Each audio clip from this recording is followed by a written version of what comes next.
오늘 하나님의 말씀은 로마서 8장 18절입니다. 로마서 8장 18절 한 절만 같이 읽도록 하겠습니다. 로마서 8장 18절 우리 같이 읽겠습니다. 시작. 생각컨대 형제의 고난은 장차 우리에게 나타날 영광과 좋게 비교할 수 없도다. 아멘. 오늘은 고통의 의미란 제목으로 함께 하나님의 말씀 나누겠습니다. 우리 미국에 살면서 대부분 다 커피를 굉장히 좋아합니다. 커피를 안 마시지 않고는 견딜 수가 없는 분들도 상당히 많죠.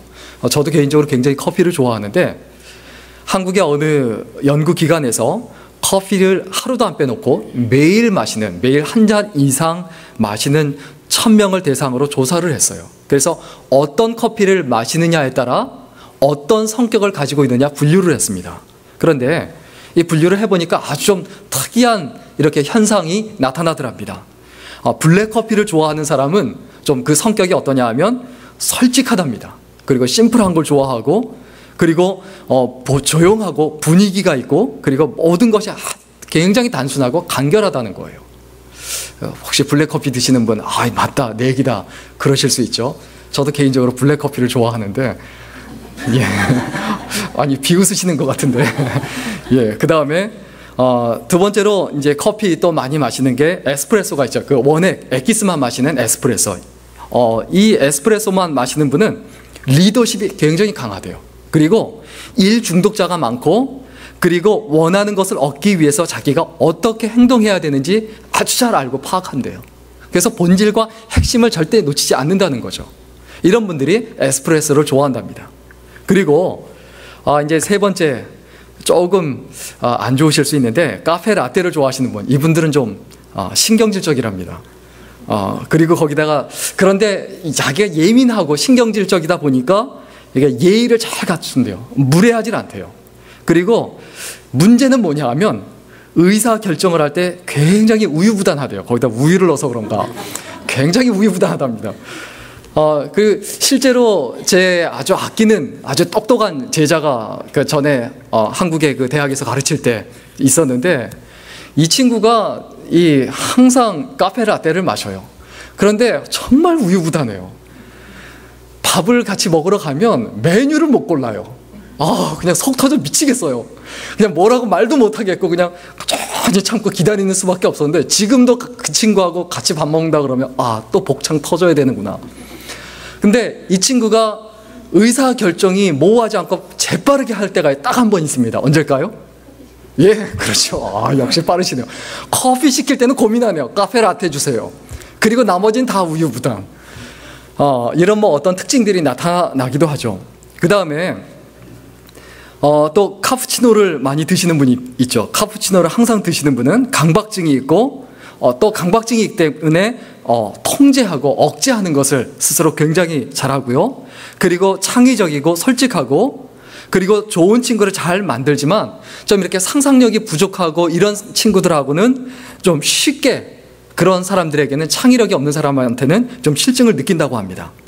그 다음에 또 프라푸치노를 좋아하는 분들 있죠. 아주 달콤한 프라푸치노를 좋아하는 이런 사람들은 뭐든 시도해보는 걸 좋아한대요. 이것도 한번 해보고 저것도 한번 해보고, 그리고 트렌드를 잘 따라가고, 모험심이 강하고, 용감하고 건강하다라고 해요.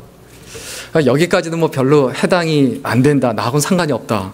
또 있습니다. 인스턴트 커피를 좋아하는 분, 다방 커피 좋아하는 분, 이런 분들은 긍정적이고 매사에 파이팅이 넘친대요. 아주 적극적이고 막 집어넣고 이것저것 다 집어넣고 마시고. 그런데 문제는 뭐냐 하면 느릿느릿하고 좀 태평하답니다. 그래서 약속에도 좀 잘 늦고, 또 일을 자꾸 미루는 습관이 있다는 거예요. 그래서 다음에 하고 이런 어떤 습관이 있죠. 그리고 또 특이한 좀 분들이 있습니다. 저는 이런 분들이 있는지 모르겠는데, 좀 7번째, 커피를 마실 때 커피에다가 두유를 넣어서 드시는 분이 있대요.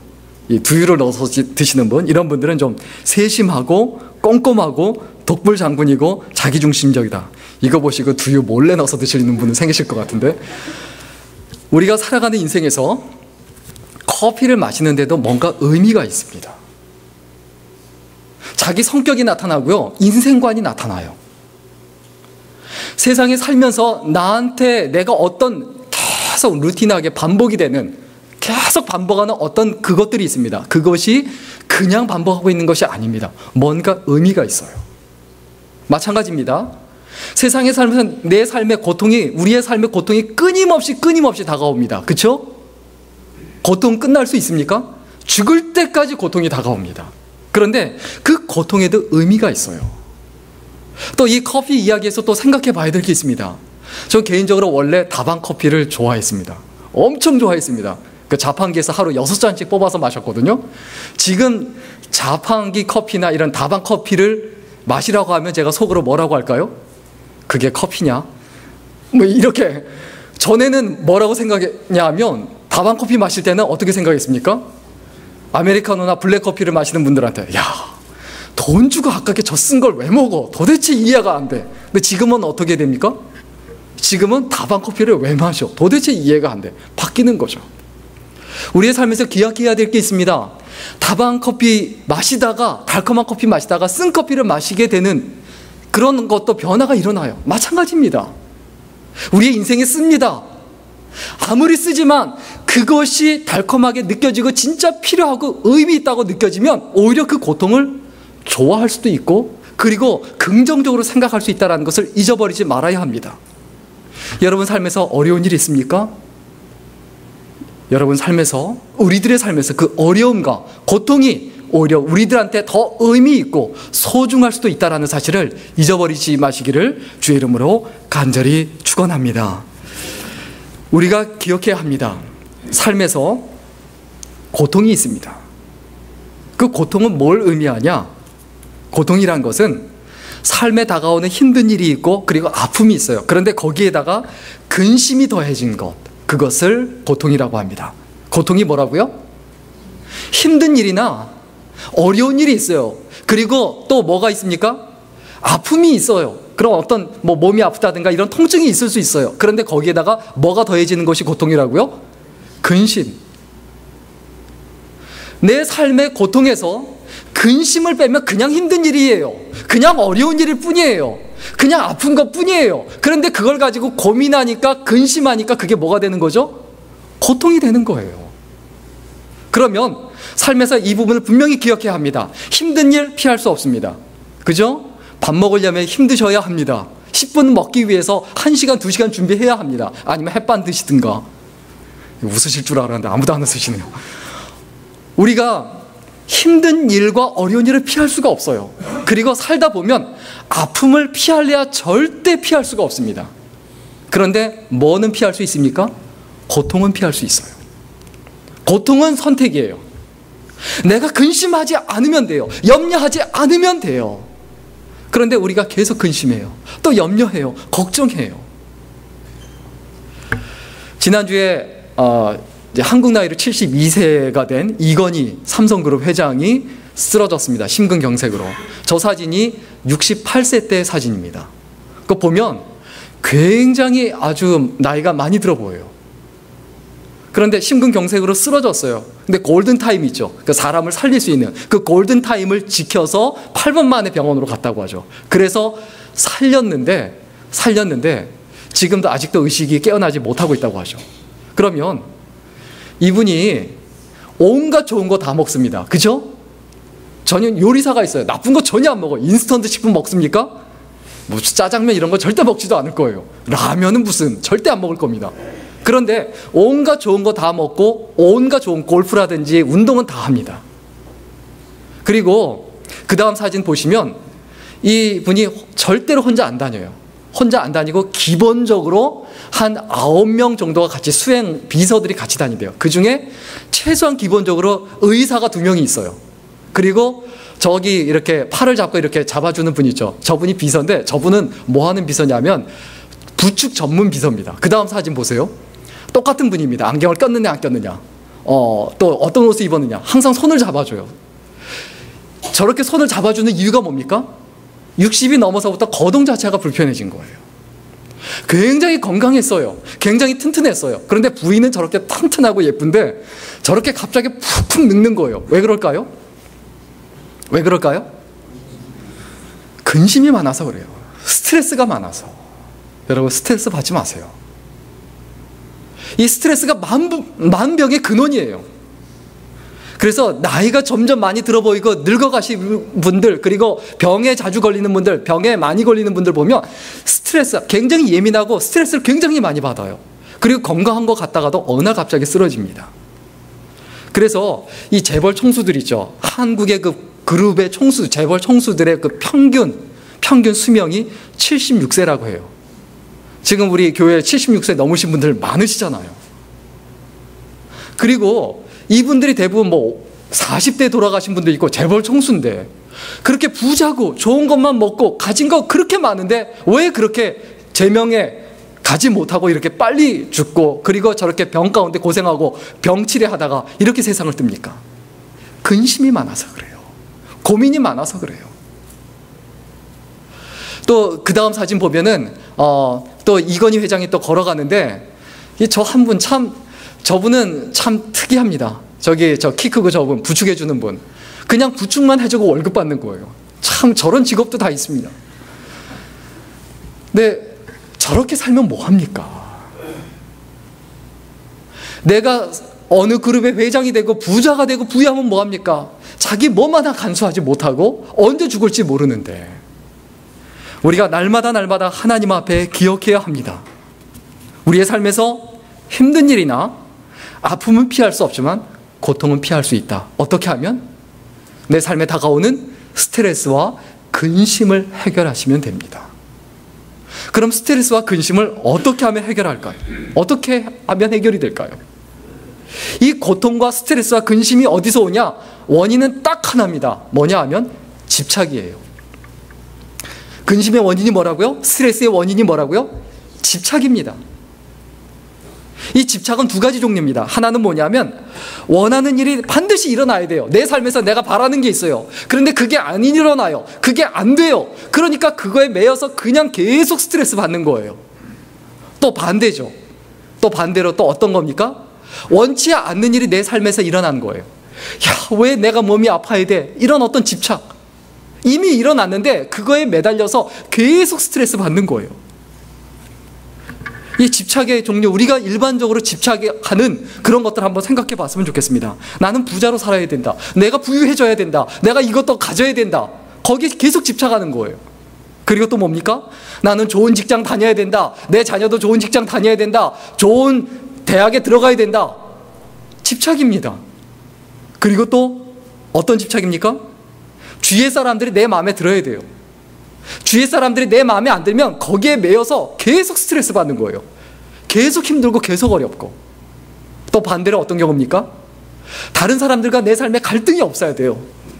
또 내 몸은 절대 아프지 말아야 되고, 또 내 몸에 장애가 생기지 말아야 되고, 귀도 항상 나는 잘 들려야 되고, 그리고 앞도 잘 보여야 되고, 그리고 무릎이나 관절에 이상이 없어야 되고, 또 내 삶에 사고가 일어나지 말아야 되고. 그런데 그런 일이 일어나요. 그러면 어떻게 합니까? 하필 왜 나한테 이런 일이 있느냐? 저도 40세 노안이 와서 그 다음부터 안경 2개를 쓰면서 얼마나 가슴 아프고 슬펐는지, 그 다음부터 한동안 정말 스트레스 받았습니다. 아, 내가 늙었구나. 죄송합니다. 40에 내가 늙었구나. 근데 어차피 일어난 거 그거 스트레스 받으면 뭐 합니까? 안경 쓰고 보이면 감사한 거죠. 그러다가 계속해서 이제 안경을 계속 잊어버리게 되더라고요. 계속해서 이렇게 가까울 때 쓰는 안경을 잊어버리게 되니까 아예 이제는 한국 가서 바이포커스 렌즈를 해서 아래쪽으로는 가까운 데 보고 위쪽으로는 먼 거 보고. 잘 모르시겠죠? 비싼 거거든요, 이 안경이. 우리가 살아가는 삶과 인생에서 내가 아무리 피해도 아픔을 피할 수 없습니다. 몸이 아픈 거 내가 아무리 피하려고 노력해 보세요. 아플 사람은 아파요. 아무리 애써 보세요. 그리고 아무리 애써 보세요. 가난한 사람은 어차피 가난해져요. 누가 가난하고 싶어서 가난합니까? 누가 아프고 싶어서 아픕니까? 어차피 그렇게 돼요. 그런데 그렇게 된 걸 어떻게 합니까? 집착하는 거예요. 여러분, 삶에서 이 집착의 문제를 해결하시기를 주의 이름으로 간절히 축원합니다. 지금 이 시간에도 뭐에 집착하고 계세요? 어떤 것에 집착하고 계세요? 이렇게 집착해서 시름과 근심이 깊어지는 것, 이런 것을 뭐라고 합니까? 이런 것을 뭐라고 합니까? 자기 뜻대로 하는 근심이라고 합니다. 집착해서 시름과 그리고 근심이 깊어지는 것을 어떤 근심이라고 한다고요? 자기 뜻대로 하는 근심. 예수님께서 우리에게 찾아오셨습니다. 찾아오셔서 제일 먼저 원하는 거, 바라는 걸 들어주시는 게 아니라 제일 먼저 해주신 게 뭐냐면 너희는 마음에 근심하지 말라. 우리 요한복음 14장 1절 같이 읽겠습니다. 요한복음 14장 1절입니다. 시작. 너희는 마음에 근심하지 말라. 하나님을 믿으니 또 나를 믿으라. 하나님을 믿으면 근심하지 마십시오. 걱정하지 마십시오. 염려하지 마십시오. 너무 스트레스 받지 마십시오. 우리의 삶에서 예수께서 우리에게 찾아오셔서 가장 먼저 하시는 일이 바로 이겁니다. 마음에 뭐 하지 말라? 근심하지 말라. 여러분 뭐 근심하세요? 그 다음에 요한복음 14장 27절 다 같이 읽겠습니다. 27절입니다. 시작. 평안을 너희에게 끼치노니 곧 나의 평안을 너희에게 주노라. 내가 너희에게 주는 것은 세상이 주는 것 같지 아니하니라. 너희는 마음에 근심도 말고 두려워하지도 말라. 너희는 뭐 하지 말라? 마음에 근심도 하지 말고 두려워하지도 말라. 여기서 말하는 게 뭡니까? 자기 뜻대로 하는 근심이에요. 자기가 집착해서, 그 집착 때문에. 그러면 어떻게 하면 근심하지 않을 수 있느냐? 비결이 있습니다. 하나는 뭐냐면 받아들이십시오. 현실을 있는 그대로 받아들이세요. 왜 나한테 이런 일이, 키 작은 사람이 왜 내가 키가 작아야 돼? 아니, 백날 근심하고 나는 못 받아들여. 나는 키 커야 돼. 백날 그래 보세요. 키 커지나. 우리가 가난할 수도 있어요. 왜 못 받아들입니까? 죄송하지만 저희 집 큰아이 이야기를 좀 잠깐 좀 말씀드리고 싶습니다.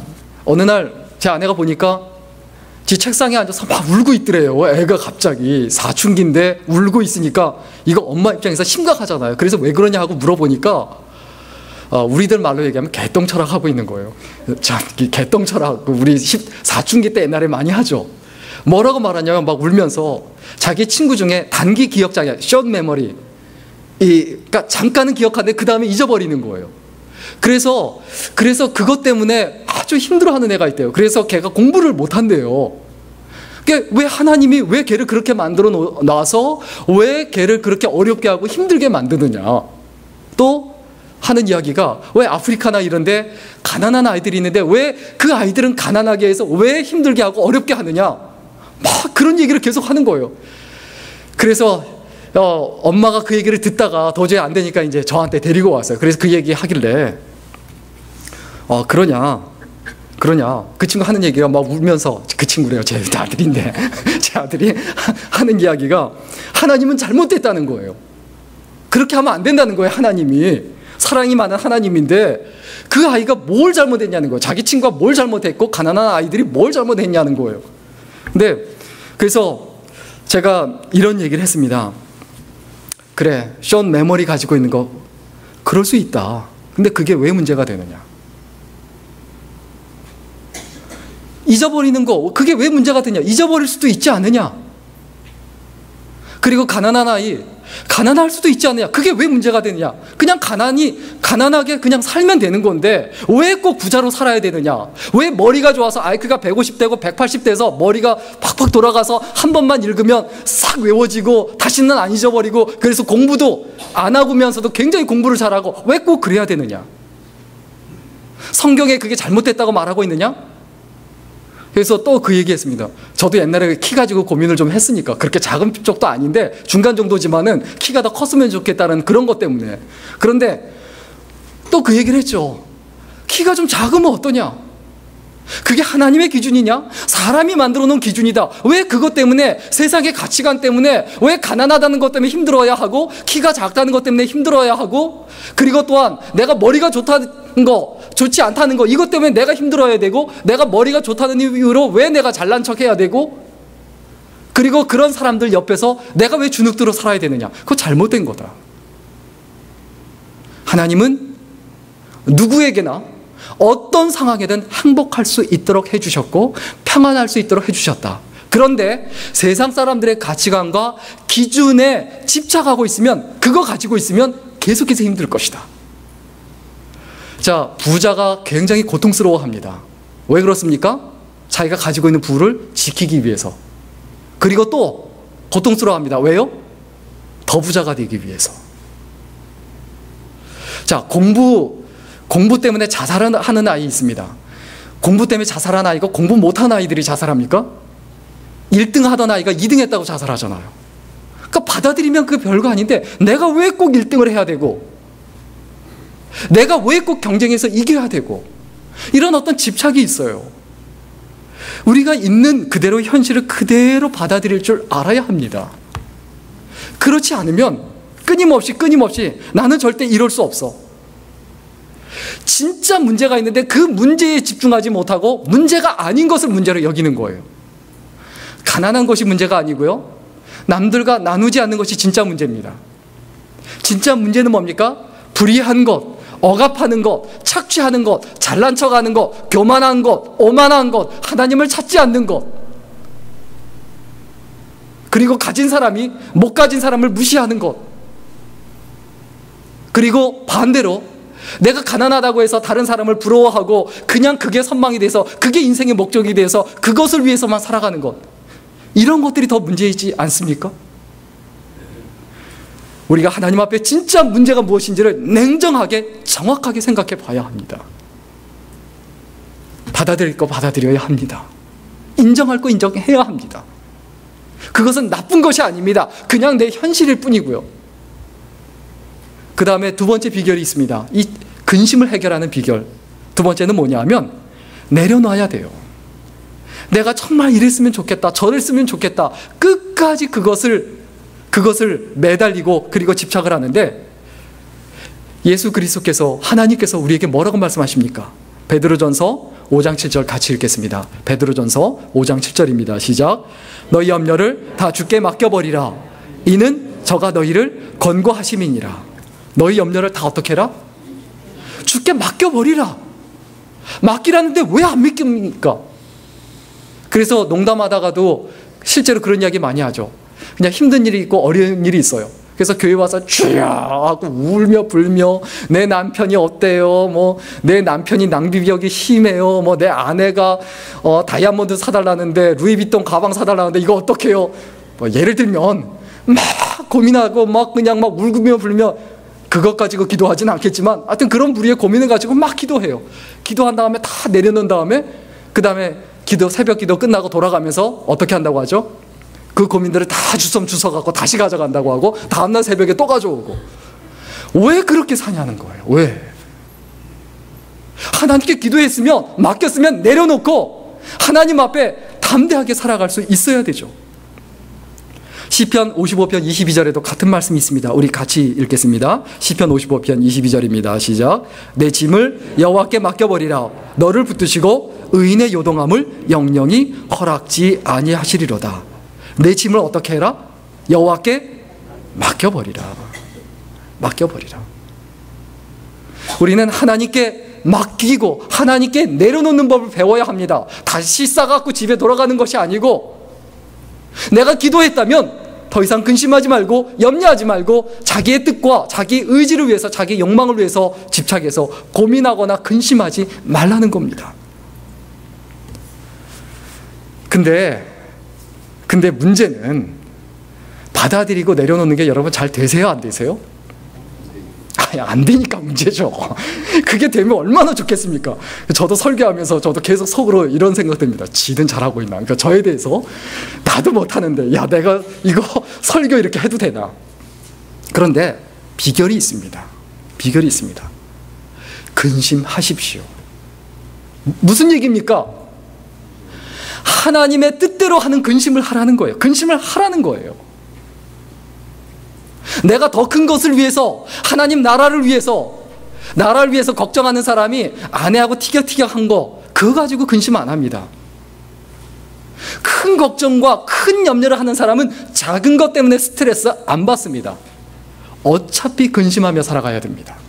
그러면 의미 있는 것, 하나님 보시기에 합당하고 아름다운 것을 근심하며 고민하며 살라는 겁니다. 어느 젊은 딸이 어머한테 가서 자기 친정 엄마한테 가서 이야기합니다. 내가 사는 게 너무 힘들어서 다 놔버리고 싶다. 진짜 죽고 싶다. 이렇게 얘기를 합니다. 여러분, 시집간 딸이 찾아와서 죽고 싶다고 하고 다 놔버리고 싶다, 그런 말 하면 여러분 뭐라고 하시겠습니까? 그냥 엄마들은 그냥 같이 우실 거예요.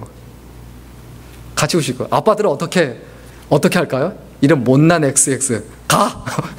뭐 이럴 수도 있고요.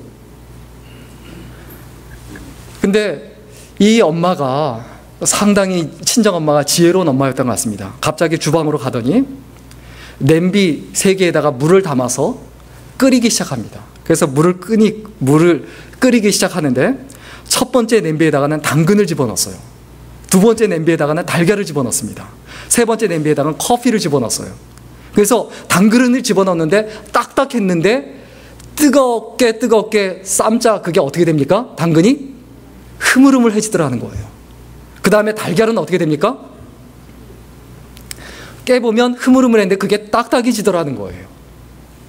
그런데 세 번째 커피는 어떻게 되냐 하면 다 녹아서 그냥 이렇게 안 보이는 거예요. 이것을 보면서 어려움이 다가올 때, 뜨거운 물에 가열된 것처럼 어려움이 다가올 때 흐물흐물해지고 약해지는 이런 사람이 있는가 하면 오히려 더 단단해지는 사람이 있다. 그리고 커피처럼 완전히 그 상황에 녹아들어서 그것이 물이 아니라 커피로 완전히 바꾸는 사람이 있다. 어떤 사람이 되겠느냐?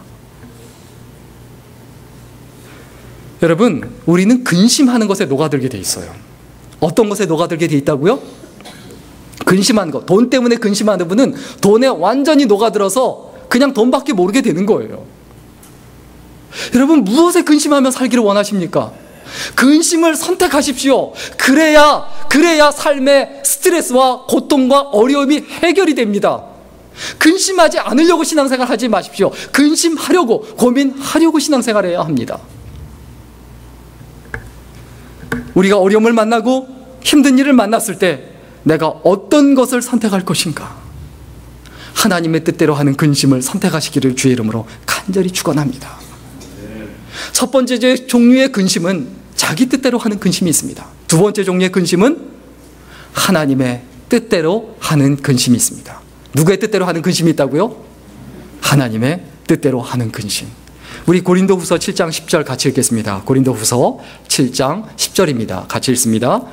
하나님의 뜻대로 하는 근심은 후회할 것이 없는 구원에 이르게 하는 회개를 이루는 것이요 세상 근심은 사망을 이루는 것이니라. 근심 중에 어떤 근심이 있다고요? 후회할 것이 없는 근심이 있습니다. 그래서 과거적 구원과 현재적 구원과 미래적 구원을 이루는 이런 근심을 하라는 거예요. 우리의 삶에서 고통이 다가옵니다. 그 고통의 의미는 뭘까요? 내가 힘들고 어려워요. 그래서 고통스러워요. 이거는 우리의 삶에서 뭘 일깨워 주냐면 내가 살아있다. 살아있다. 내가 왜 고통스럽고 내가 왜 고민하고 내가 왜 근심합니까? 살아있기 때문에 그래요. 그래서 고통이 다가오면 생각하면서 내가 살아있구나. 이런 것을 깨닫게 돼요. 그리고 또 두 번째로 생각의 중요성을 일깨워줍니다. 살아있는 것의 중요성을 일깨워주고 그리고 생각의 소중함을 일깨워줍니다. 고통은 해석의 문제입니다. 내가 그것을 어떻게 받아들이느냐. 내가 이 땅에 사는 동안에 어떻게 생각하느냐에 따라 어떤 사람이 되느냐가 결정합니다. 그 사람이 생각하는 것이 그 사람의 됨됨이와 그 사람의 모습과 그 사람의 모든 것을 결정합니다. 그 사람의 생각이 그 사람의 인생을 결정한다는 것을 잊어버리지 말아야 합니다. 자, 좋은 생각하면 어떤 사람이 되죠? 좋은 사람 됩니다. 나쁜 생각하면 나쁜 사람 됩니다. 긍정적인 생각하면 긍정적인 사람이 되고 부정적인 생각하면 부정적인 사람이 돼요. 대화하다가 말끝마다 항상 부정적으로 말하는 사람이 있습니다. 그러면 대화하기 싫어해요. 다 싫어해요. 피하게 돼 있어요. 저도 전에 좀 이렇게 옆자리에 앉았던 사람이 있는데 이 옆자리에 앉았던 이분이 굉장히 샤프하고 똑똑한 분인데 맨날 정부 비판만 하고 그냥 욕을 하고 그래요. 그래서 좀 그분 옆에 있으려고 하면 너무너무 스트레스를 받았어요. 너무너무 힘들고. 그래서 어떤 생각이 들었냐면 좀 어떻게 좀 저분 좀 어떻게 하나님 좀 데려가시지 않나? 왜냐하면 너무 욕하니까. 그러니까 하도 욕하고 그런 얘기만 들으니까 정말 죽겠더라고요. 그런데 그분 때문에 저도 어느 날 갑자기 상당히 좀 정부에 대해서 비판하고 있고 이런 게 자꾸 생기더라고요. 저도 모르게 물들게 되더라고요. 조금 지나다 보니까 나도 같이 약간 좀 역성을 들면서 물들어가고 있더라고요. 사람이 어떤 생각을 하냐에 따라 그 말이 나오고 어떤 말을 계속 듣느냐에 따라 그 생각이 또 결정이 됩니다. 이것은 뭘 의미합니까? 함께하는 사람들의 소중함을 일깨워줍니다. 여기서 꼭 기억해야 합니다. 내가 힘들고 어려울 때 누구가 함께하고 있느냐, 그 사람이 진짜 소중한 사람이에요. 그 사람이 여러분의 인생에서 진짜 귀한 사람이에요. 힘들고 어려울 때 떠난 사람 때문에 힘들어하지 마십시오. 어떤 사람이 친구입니까? 내가 아파하는 것을 보며 똑같이 같이 아파하는 사람, 그 사람이 친구예요. 어떤 사람이 가족입니까? 내가 아파할 때 더 아파하고 더 힘들어하는 사람, 그 사람이 가족이에요. 내가 아프고 힘들어하는데 전혀 관심도 없고 신경도 안 쓴다. 사실 같이 산다고 해서 가족 아닙니다. 누가 가족입니까? 그리고 예수님은 어떤 분입니까? 내가 아파하는 것을 보고 나 대신 아프지 마라, 근심하지 마라, 걱정하지 말라, 염려하지 말라, 내가 대신해 줄 테니까, 이렇게 해주는 분이 누굽니까? 예수 그리스도입니다. 우리가 함께하는 사람들을 생각해 볼 수 있습니다. 떠날까 봐 그냥 염려가 되고 걱정하고 막 꽉 붙잡고 있어야 되고 막 비위 맞춰야 되고 온갖 것을 다 해야 되고, 내 사람 아니에요. 그냥 가만히 놔둬도 내 옆에 머물러 있어야 내 사람이에요. 억지로 붙잡고 있는 사람이 내 사람 아닙니다. 좋을 때만 같이 있는 사람이 그 사람이 내 사람 아닙니다. 그 사람이 내 친구 아닙니다. 내가 어려울 때, 내가 힘들 때, 내가 답답할 때, 내가 괴로울 때 그 자리에 남아서 같이 아파해주고 같이 힘들어해주는 사람이, 그 사람이 진짜 친구예요. 그 사람이 진짜 가족이에요. 예수 믿는 사람이 가족이라고 말하고 형제 자매라고 말하면서, 그리스도 안에서 한 형제 자매라고 말하면서 어려울 때, 힘들 때 어디에 있었느냐, 이것을 가슴 깊이 생각해 봐야 되죠. 사람은 힘들고 어려울 때 여러 가지 이유로 떠나갑니다.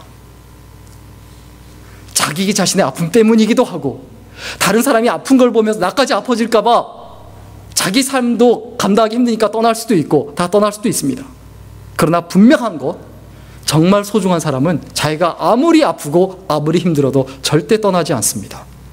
내가 떠난다는 얘기는 친구가 아니고 가족이 아니라는 걸 의미할 뿐입니다. 다른 사람이, 내 자녀가 아무리 나한테 잘못하고 그리고 몹쓸 짓을 한다 할지라도 그래도 그를 도와주고, 그리고 그를 격려해주고, 그리고 옆에 있고 떠나거나 버리지 않습니다. 그게 가족이고 그게 친구입니다. 제가 한국에 있을 때 굉장히 잘 어울렸던 한 청년이 있었습니다. 그런데 이 청년이, 구체적인 말씀을 못 드렸지만 어느 좀 범죄하고 연루가 됐어요. 그래서 어느 날 갑자기 교회를 안 나오는 거예요. 그래서 그 친구하고 잘 어울려 지냈는데 참 그 친구 때문에 굉장히 고민하고, 그래서 그 친구가 힘들 때니까 더 신경 써주고 염려해주고 연락해주고 만나고 계속 격려해줬어요. 그러니까 주위에 있는 청년들이 그래요. 그 친구가 이런 잘못을 저질렀는데 목사님 자꾸 그 사람을 만나면 어떻게 합니까? 안 됩니다. 자꾸 막는 거예요. 그래서 제가 그 친구들한테 그랬어요. 그 청년들한테, 그 친구가 진짜 사람이 필요할 땐 지금이다. 그렇게 하고 싶어서 했겠느냐. 그리고 앞으로 계속 그러한 인생을 살지 않도록 앞으로 도와줘야 되지 않겠느냐. 그럼 누가 도와주겠느냐? 누가 친구냐? 잘못한다 할지라도 그래도 옆에 있어주고 바른 길로 가게 해주고 도와주고 격려해주는 사람이, 그 사람이 진짜 친구 아니냐? 그 사람이 진짜 크리스천 아니냐? 우리가 하나님 앞에 기억해야 합니다. 예수님의 경우를 꼭 생각해 봤으면 좋겠습니다. 떠난 사람 때문에 너무 아파하거나 힘들어하지 마세요. 진짜 중요한 건 내 옆에 있는 사람이에요. 내 옆에 있는 사람한테 잘해줘야 돼요. 있을 때 잘해야 돼요. 떠난 다음에 그거 소용없습니다. 예수님 주변에 머물면서 예수님을 따라가며 예수님을 찬송하고 칭송하고 수많은 사람들이 예수님을 따라갔지만 예수님이 고통의 속에 있고 어려움에 빠지자 십자가에 못 박히시게 되자 거의 다 도망갔어요. 하지만 예수님께서는 전혀 상처받지 않으셨습니다. 왜 그럴까요? 용서하셨기 때문입니다. 용서하지 않으므로 마음에 남는 것, 자신에게 남는 것 분노밖에 없어요. 악밖에 없어요. 여러분, 우리는 세상 살면서 용서하는 법을 배워야 합니다. 이해하는 법을 배워야 합니다. 용서 안 되는 것을 용서하고 이해 안 되는 것을 이해하는 법을 배워야 합니다. 그게 용서고 그게 이해고, 그리고 믿어지지 않는 것을 믿는 게 그게 믿음입니다. 우리가 그렇게 이야기합니다. 내일 아침에 해가 동쪽에서 뜰 줄 믿습니다. 주여 믿습니다. 좀 웃으셔야 되는데 저 안 웃기세요? 저는 혼자 생각하면 엄청 웃긴다고 생각했는데 죄송합니다. 정말 이 웃음 코드를 맞추기가 어려운데, 한번 그렇게 주여 믿습니다. 뭐 그런 걸 가지고 기도하고 믿습니다 합니까? 진짜 내일 해가 서쪽에서 뜰 줄 믿습니다. 이 정도 기도한다면 모를까? 근데 해가 서쪽에서 뜨지는 않을 겁니다. 모르죠. 근데 모르죠. 우리가 살아가는 인생과 삶에서 반드시 기억해야 합니다. 용서 안 되는 것, 이해 안 되는 것, 그것을 이해하고 그것을 용서하고 안 믿어지는 것을 믿을 수 있어야 되죠. 예수님께서는 상처받지 않은 그 이유가 뭡니까? 그냥 소중한 사람, 다른 사람들에게 소중한 사람이 되고 싶다. 내가 너한테 소중한 사람이다. 그래서 소중한 삶을 살다가, 그렇게 살다가 죽는 것, 그것에 초점을 맞추셨기 때문에 상처받지 않으신 거예요. 네가 나를 떠나도, 네가 나를 버려도 나는 너를 향해서 최선을 다했고, 그리고 나는 너를 배반하지 않았고, 나는 너를 향하여 등 돌리지 않았고, 나는 너를 향해서 배신하지 않았고, 그리고 나는 너를 못 박지 않았고, 나는 너를 핍박하지 않았다. 그런데 우리는 어떻게 합니까? 누가 내 마음에 상처를 주면 나도 똑같이 상처를 줘야 속이 풀리고, 그리고 또한 누가 내 욕을 하면 나도 욕을 해줘야 되고, 이게 우리의 모습 아닐까요? 헨리 나우엔이 이런 말을 했습니다. 헨리 나우엔 신부님이 성자가 되길 기대하지만 자극적인 죄인의 생활도 즐기고 싶어 한다. 성자가 되고 싶어 해요. 그런데 다른 한쪽으로는 좀 자극적인 죄인의 생활, 죄를 짓는 생활, 그런 생활도 하고 싶어 해요. 예수 그리스도를 닮아가길 소원하지만 인기와 대중의 사랑도 놓치고 싶지 않아 한다. 그러니 사는 것이 얼마나 고달프겠는가. 양손에 떡 쥐고 양손에 다 잡으려고 하니까, 두 마리 토끼를 다 잡으려고 하니까 삶이 고통스럽고 힘들고 스트레스 받는 거예요. 그러면 어떻게 해야 됩니까? 근심하지 않으려면, 근심하지 않으려고 하는 게 아니라 근심하는 법을 배우고, 그리고 근심하려고 해야 합니다. 근심하지 않는 법을 배우려고 하는 게 아니라 근심하는 법을 배우려고 해야 된다는 거예요.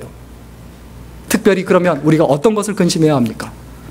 우리가 근심하는 방법, 무엇을 위해서 근심해야 합니까? 먼저 주님의 양떼를 위한 근심을 해야 합니다.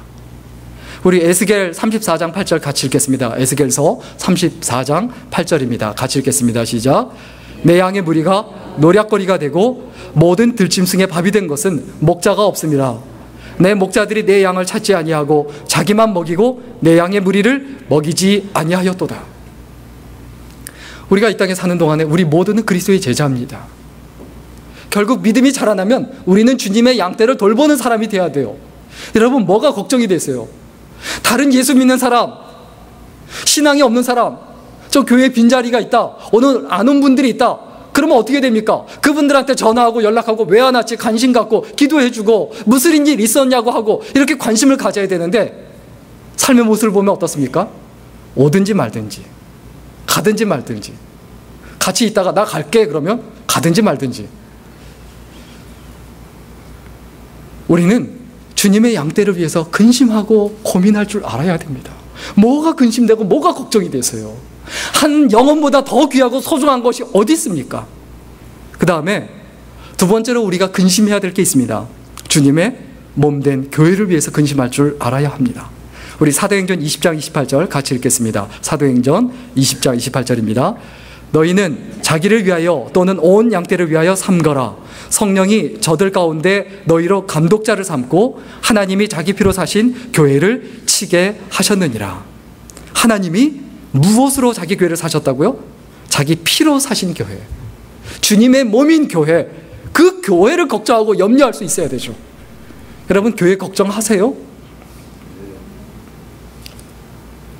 하나님의 백성이고 하나님의 자녀고 또 예수 그리스도를 따라간다라고 하면서 교회 걱정을 안 한다.